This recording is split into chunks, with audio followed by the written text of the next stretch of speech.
This letter is from the Jews in Jerusalem and Judea to their fellow Jews in Egypt. Greetings and true peace to you. May God be good to you and remember the covenant He made with Abraham, Isaac, and Jacob, His faithful servants. May God give you a desire to worship Him and to do His will with a loving heart and a generous spirit. May He open your heart to His law and His commandments, and may He grant you peace. May He hear your prayers and be reconciled to you, and may He never forsake you in the time of evil. We are now praying for you here. When Demetrius Nicator reigned in the 169th year of Greek rule, we wrote to you of the trouble and intense conflict we experienced in the years after Jason defected from the Holy Land and from the kingdom. He burned the temple gate and killed innocent people. So we prayed to the Lord, and our prayers were answered. We offered sacrifices and fine flour, and we lit the lamps and set the bread of the presence on the table. We are writing to remind you to commemorate this event by celebrating a second festival of shelters each year in the month of Kislev. This letter was written in the 188th year of Greek rule. This letter is from the people of Jerusalem and Judea, from the High Council, and from Judas. It is written to Aristobulus, a member of the family of anointed priests and a teacher of King Ptolemy Physcon. This letter is also written to the Jews in Egypt. Greetings and good health to you.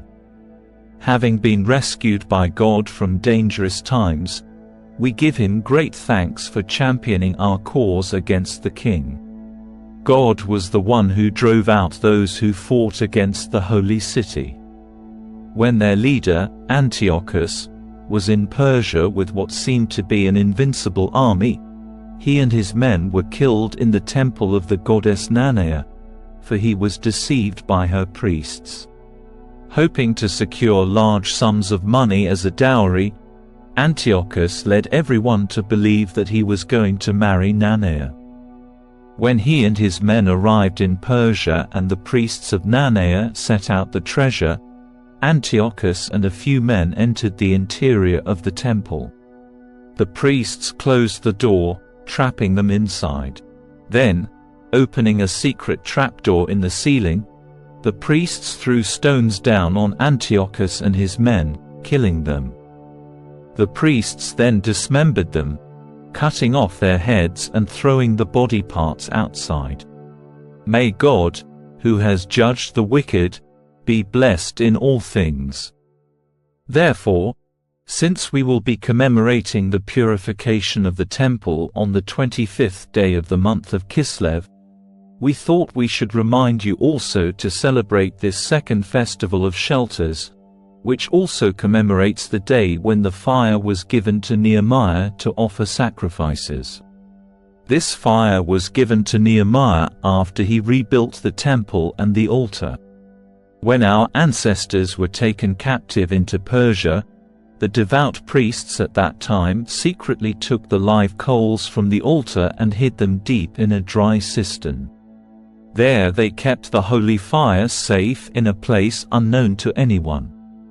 When many years had passed, it pleased God to send Nehemiah back to Israel by order of the king of Persia. Nehemiah sent some of the descendants of those priests who had previously hidden the fire to look for it.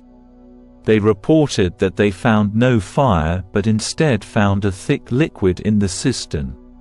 Nehemiah told them to draw it up and bring it to him. Then he commanded the priests to pour this liquid over the wood and sacrifices placed on the wood. This was done, and some time later, when the sun came out from behind a cloud, and a great fire broke out on the altar. Everyone was amazed, and all the priests and the people prayed while the sacrifice was burning. Jonathan took the lead, and the others joined Nehemiah in a response. Their prayer went like this: O Lord, Lord God, Creator of all things, You are awesome and strong, just and merciful.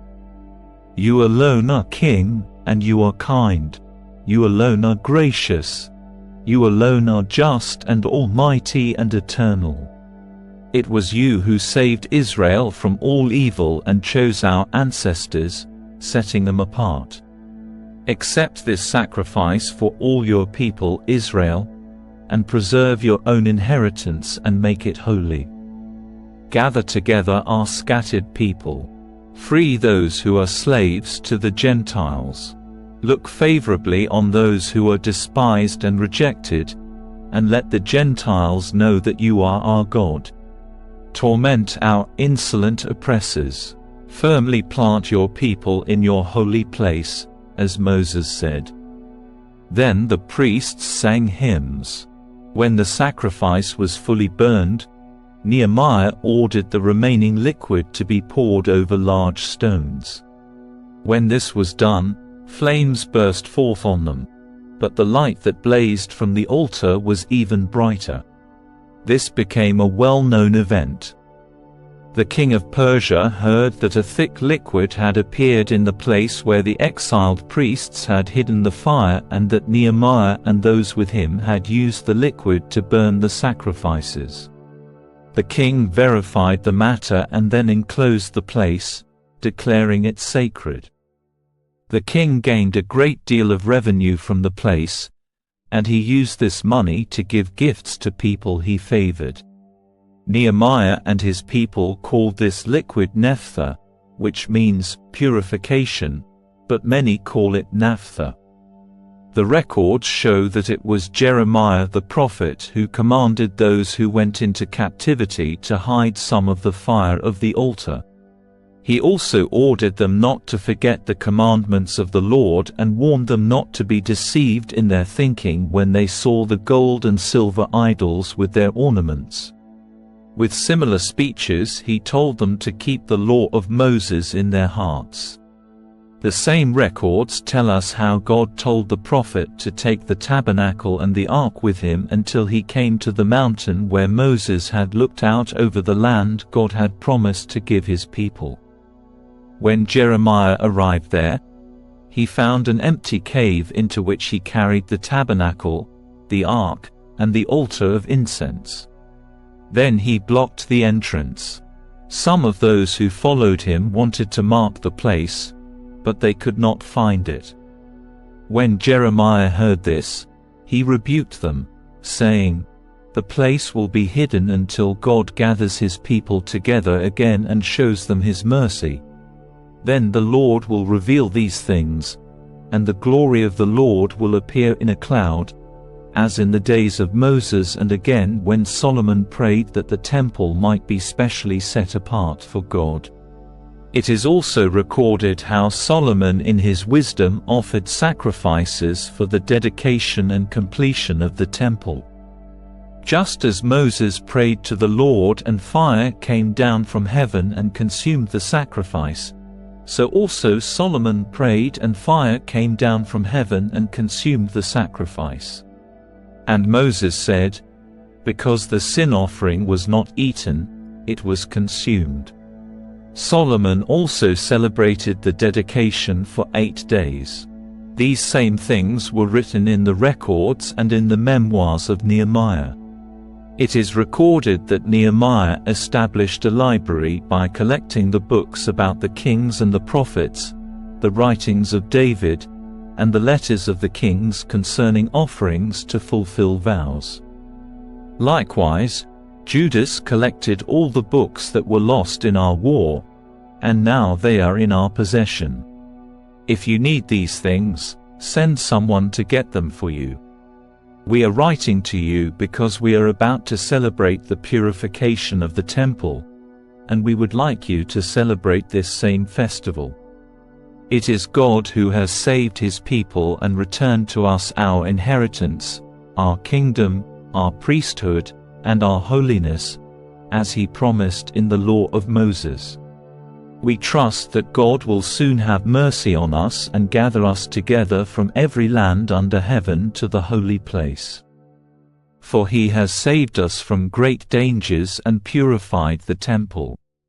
This is the story of Judas Maccabeus and his brothers, including an account of the purification of the great temple and the dedication of the altar. This story recounts the wars against Antiochus Epiphanes and his son Eupator and the heavenly apparitions seen by those heroes who fought bravely for Judaism.